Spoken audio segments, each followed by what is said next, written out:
acho que uma cisão muito importante entre as visões de mundo, não só as visões de mundo, mas as plataformas de direita e esquerda, uma cisão importante se dá exatamente nessa observação sobre o mundo do trabalho de uma maneira específica, mas também sobre qualidade de vida e sobre a interação do cidadão com o governo, com o Estado de maneira geral.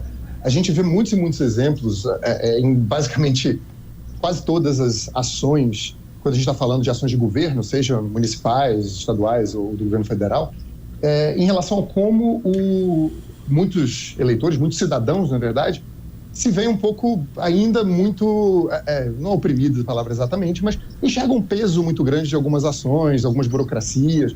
Isso é muito comum e isso eu acho que foi ganhando também tração com esse advento específico, vamos dizer assim, da economia dos aplicativos, digamos assim. Não é exatamente só isso, né? Mas o fato de você ter uma liberdade, digamos assim, ou uma possibilidade de escolha para atuar, para ganhar dinheiro, para o que se chamam de empreender, que, enfim, às vezes não é nem um empreendedorismo, né? Um empreendimento especificamente, às vezes é só uma relação um pouco precária de trabalho, né? Como muitos casos de trabalhadores de aplicativos, tem ali uma precariedade. Mas por trás disso tem essa questão dessa visão de que existe uma autonomia do trabalhador, uma autonomia do cidadão e que muitas vezes o Estado apresenta uma burocracia que atrapalha qualquer tipo de solução, seja uma solução individual do próprio trabalhador, do cidadão, ou uma solução coletiva. Né? Quantas vezes a gente olhar os negócios de uma grande empresa ou das grandes empresas não avançam porque a gente tem burocracia, tem muito imposto, tem custo do Brasil. Tudo isso é uma questão, acho que aprofundou muito essa... É um sentimento. Criou, na verdade, uma cisão. E aqui, Bruno, só para corroborar o que tu está dizendo, na enchente, por exemplo, a gente viu muito esse sentimento, e meu também, nosso, de que é o povo pelo povo. Não a presença do Estado como se atrapalhasse, digamos assim. Estou colocando tudo entre aspas aqui, porque é um sentimento, uma impressão que se tem. Com certeza, eu ia citar exatamente isso, né? O caso do Rio Grande do Sul, a direita, ela, de uma maneira habilidosa, ela incorporou essa ideia de que o Estado é um peso, de que é preciso reduzir o tamanho do Estado. Isso não é novidade, isso tem séculos, na verdade, né?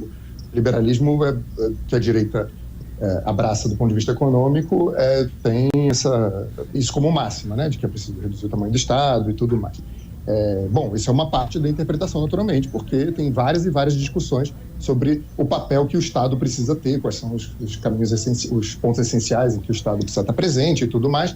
Só que a direita que emergiu, principalmente nos últimos 10 anos, ela, eu vou chamar de radicalizar, não com um sentido pejorativo, né, mas levou a um ponto máximo, digamos assim, essa ideia. Então, não necessariamente apresentando alternativas, só dizendo, bom, isso aqui o Estado não precisa se meter, o Estado precisa ser menor e tudo mais. Na questão do trabalho, é um pouco isso. E acho que aí a esquerda pecou. Por quê?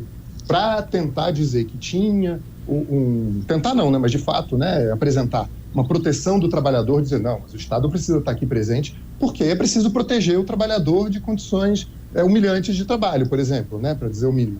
Só que aí a alternativa que a esquerda tem apresentado, e isso me parece que é um grande erro dessa visão, é dizer, bom, então a gente precisa daquele velho modelo burocrático que é a CLT. E a CLT é muito importante, ainda é muito importante, como você mencionou, de criar determinadas proteções para o trabalhador. Então, o entregador de aplicativo que está trabalhando e sofre um acidente, muitas vezes, obviamente depende da empresa, depende da maneira, do regime de trabalho, digamos assim, da relação que ele tem com um determinado aplicativo, ele não vai ter uma proteção. Ele pode ficar 3 meses sem trabalhar porque quebrou um braço, uma perna, alguma coisa assim, e o que ele vai fazer, né? Então, existe uma visão de que é preciso ter uma proteção legal e que passa, obviamente, pelo Estado. Só que aí vem aquelas velhas questões que também acabam provocando muita rejeição. A obrigação de você entrar num regime CLT, obrigação de ter um regime sindicalizado. E eu acho que não é só isso, né?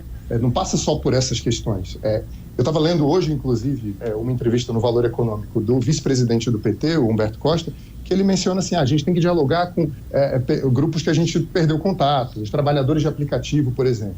E aí a gente vê muitas vezes, até na campanha do Guilherme Boulos em São Paulo, por exemplo, ele fala assim, vou criar pontos de apoio para os trabalhadores de aplicativo, vou criar, enfim, alguma coisa muito direcionada a esse público, que é relativamente positivo. Mas o problema é que isso não enfrenta a raiz da questão. Porque trabalhador de aplicativo não é uma carreira, digamos assim, né?